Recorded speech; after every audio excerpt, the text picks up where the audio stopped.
Is there going to be food shortages in the US? Guys, I am answering that question today. We get that question all the time and people are super afraid. I mean, you keep seeing the headlines, food shortages, food shortages, food shortages. We've even had videos with food shortages here on our YouTube channel because this is a huge concern for people right now. Do I actually think there's going to be food shortages in the US? Well, let me give you the short version first. Probably not. Now, I know that I have done videos on food shortages, but when I'm talking about food shortages in my videos, it's usually about one particular food because something is going on. In 2020, it was that thing going around. So this isn't a food, but toilet paper was wiped off the shelves. Flour, yeast, all the baking things were wiped off the shelves. Why? Because people were staying at home. No, that thing going around didn't give you the poops, but a lot of people were staying at home using more toilet paper because they weren't at work using it.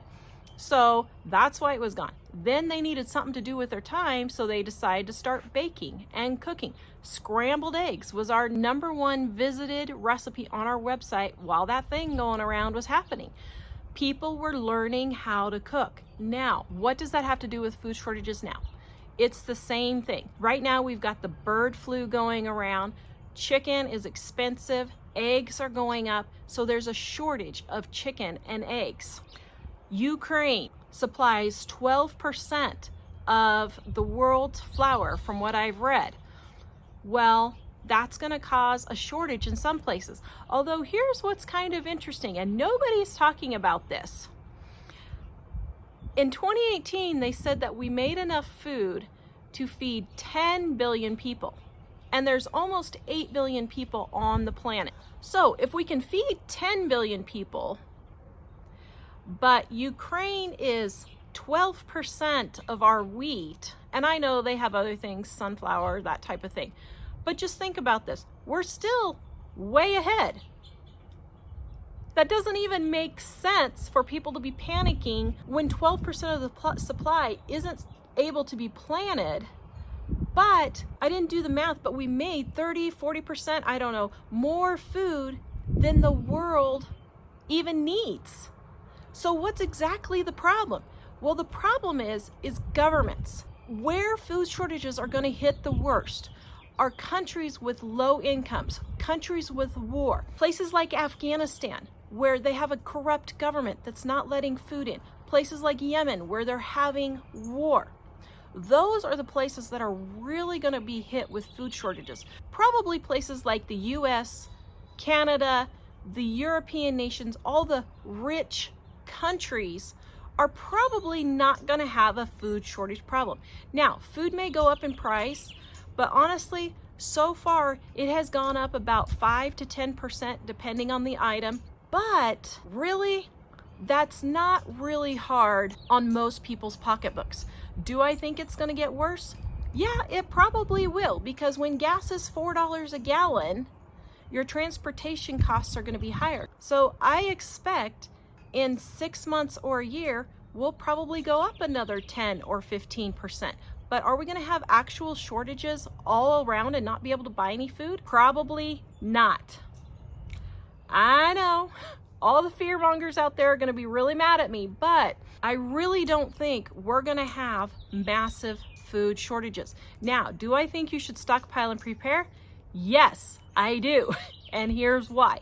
Because I have lived in Idaho where the first month that I moved there, we had massive unprecedented floods. Then after that, they had massive unprecedented mudslides. And we were literally trapped in our town of 400 and could not leave because the rivers had cut us off. I have lived in Colorado where there was massive floods and my town was cut off. Now it was short, but some towns were cut off for months in Colorado after we had our floods. Tornadoes. There was a town in Kansas that literally got wiped off the face of the earth, Greensburg, Kansas. All those outlying farmers and everyone had to drive an hour or 2 or more to go get groceries then because it was totally wiped out. You never know what hurricane, earthquake, flood, tornadoes, wildfires, anything is going to cause you to have an emergency. So yes, I think you should stockpile. Why? Even with that thing going around right now in China, they have completely locked down people to where they can't even leave their home. Do I think that could happen in the US? Yes, I do. Very much so, especially with the people that we have in government right now. I know they say trust the science and listen to science, but they're not. And so you are responsible for preparing your family. That thing that was going around in 2020 and 2021, that was nothing, absolutely nothing compared to what a really bad pandemic could have been. I mean, we're talking the Spanish flu, they say killed upward of 100 million people.